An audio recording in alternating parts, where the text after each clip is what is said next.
Let's stay on the topic of domestic violence. Here's a quote from the Bangor Daily News article. Quote, "The biggest challenge will be protecting the public safety during difficult economic times. With a high number of homicides occurring during 2008, a high incidence of domestic violence, the growing problem of prescription drug diversion, and with state budget reductions in law enforcement and prosecution, we will have to work closely together and be creative to make sure we do not sacrifice the important rights of our citizens to be safe in their homes and towns. Maine's quality of life, the bedrock of our economic opportunities, depends in great part on the safety of our communities." How will you work to make that happen? Oh, good question. Well, beefing up the teamwork approach between the local district attorneys and my office, the criminal division of my office. I was a district attorney for 15 years. I have a pretty good feeling for how they operate, what their limitations and expectations are, what their budgets are, because their budgets are within my budget, actually. Although we sort of deal with them separately, but they're under the Attorney General's budget. So I'll be working with them to see if we can't enhance the team approach that we ought to be taking towards problems like domestic violence, preventing homicides before they occur. I also think the public message has to change. I think there has to be a message that goes out to boys, young men growing up in this state, and it has to come from their role models, people whom they listen to, and I'm not exactly sure who those are because I'm not exactly a young boy or man growing up in the state, but somebody like a David Ortiz or a Seth Westcott, an athlete or a musician, somebody they might look up to, and I'd like to get those kind of people to talk to the young males in particular. I don't mean to stereotype, but we see a lot more domestic violence perpetrated by males on females. A message going out to them that says, you know, heroes don't hit, except in the ballpark. It's not cool to hit. It's cool to walk away. Getting angry is okay, but take it out in the gym, not in the kitchen or the home. You know, take it out on a boxing bag instead of a person's face. And we need to instruct people how to deal with anger. Anger is not abnormal, but dealing with anger it creates criminal and social problems, the way they deal with anger. Will your office try to reach out to people like David Ortiz to try to create some sort of PSA or some type of program in Maine? That's my thinking, yeah. I mean, I haven't called the big guy yet, but right. I'd sure like to. Hey, David, come on down. Right. Find the right people, and I guess I need a little better input from that generation, that sector of our population, to know who they listen to first, right. And then reach out to them, say, help us out here. Send a message, the right message. And I want to send a good message to women and girls about how they can cope with threats of domestic violence. I want to get that message out in every dress shop, every beauty parlor. There's been an effort to that effect in the past, but I want to broaden that. With that, we're going to take a short break, but when Youth and Politics returns, more of our conversations with Maine Attorney General Janet Mills. Don't go away.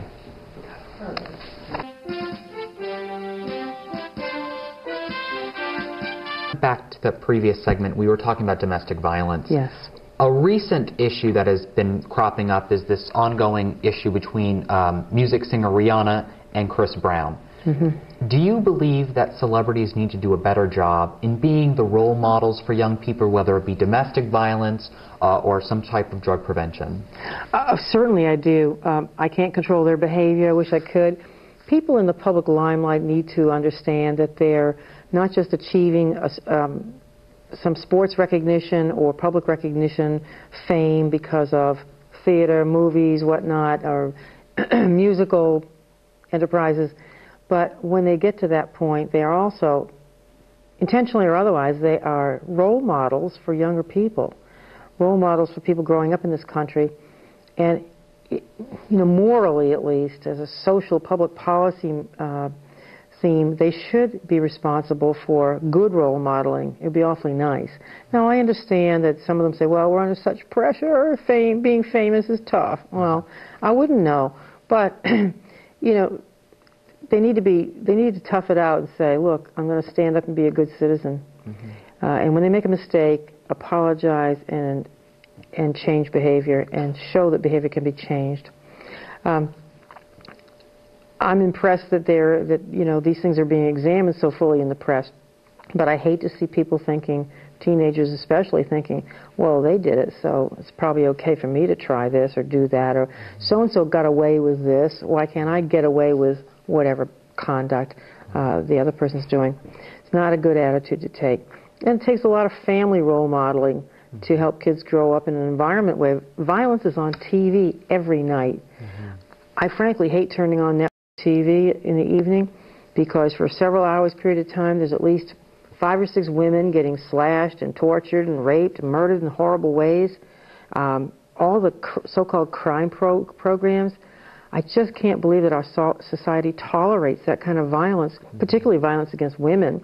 Although men are victims sometimes too, but it seems to be more geared towards brutal killings of women. Right. You know, and you just you flip the channels and there it is, right out in front of you. I can't believe that we don't see that that sets a bad example and that instills in people's minds the wrong kinds of things. It's obvious to me.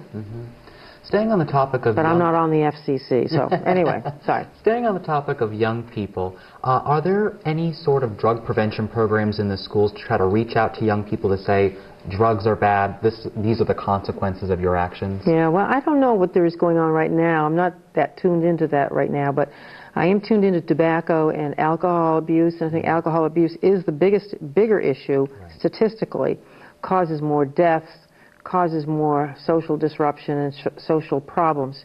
And I'm encouraged to find that both smoking and alcohol use has gone down. According to recent surveys of teenagers in Maine schools, tobacco usage has gone down from 30% to 14%. And for the first time ever last year, we saw a decrease in the use of alcohol by teens. This is an anonymous survey, so I hope it's correct. It's apparently proven accurate in the past. So I'm encouraged by that. Somehow we're getting the right message out there.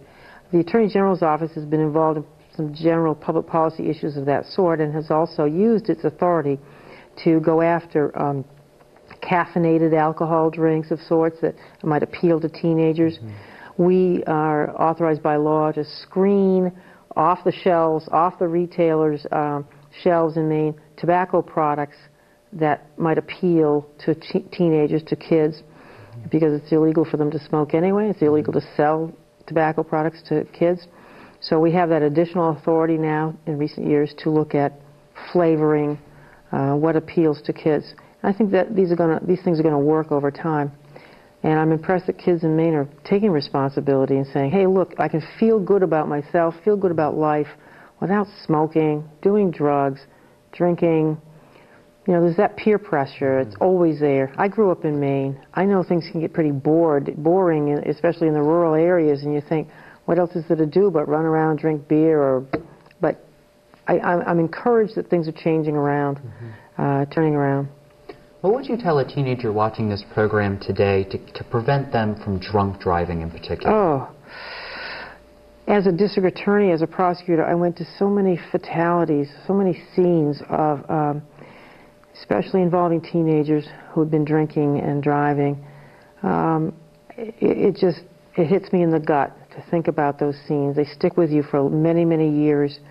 And I wish I could replay those scenes for kids who are even thinking, or anybody thinking of having a drink and getting behind the wheel of a car.